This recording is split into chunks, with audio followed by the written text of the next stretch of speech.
You tap a button, split a $100 cart into 4 easy pieces, and move on with your day.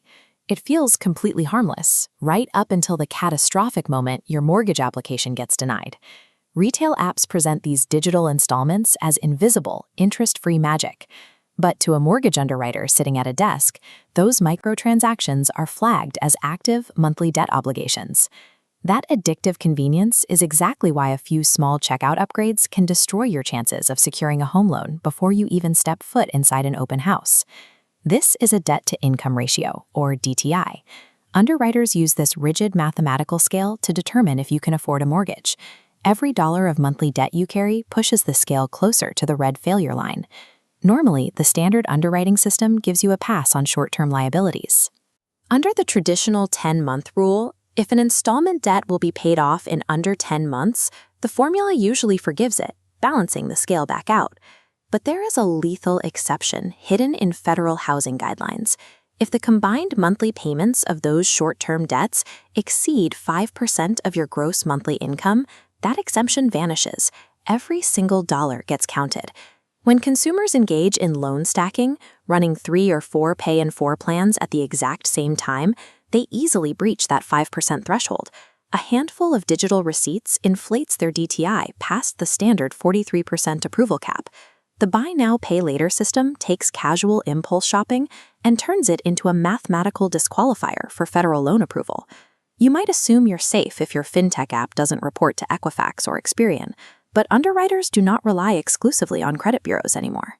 Instead, modern banks deploy AI-enabled optical character recognition software to comb through your raw bank statements, hunting for specific patterns. This software ignores your total overall balance.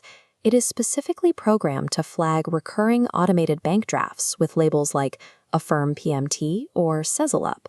Finding these regular microdebts tells an underwriter that a borrower relies heavily on credit for daily living expenses. It signals a lack of household liquidity and exposes hidden spending habits. Because modern forensic software treats your everyday checking account as hard evidence, concealing these installment plans is mathematically impossible.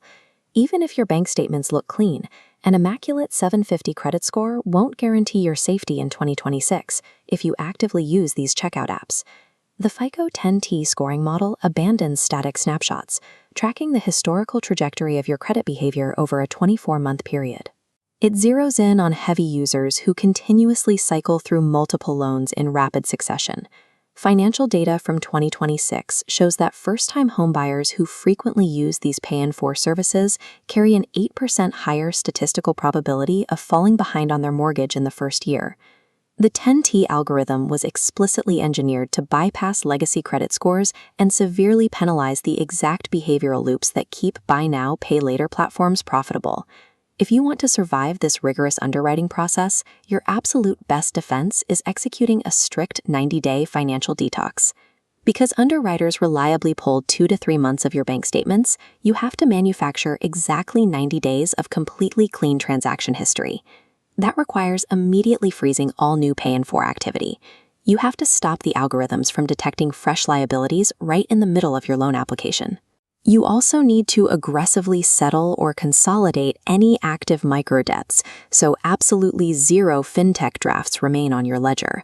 A total financial freeze is the only mathematical way to ensure a perfectly clean OCR scan and survive the modern underwriting gauntlet. The algorithms designed to gatekeep homeownership are becoming highly aggressive, and they do not forgive small mistakes. To outsmart the system and master advanced home buying strategies, make sure you subscribe. We'll see you in the next video.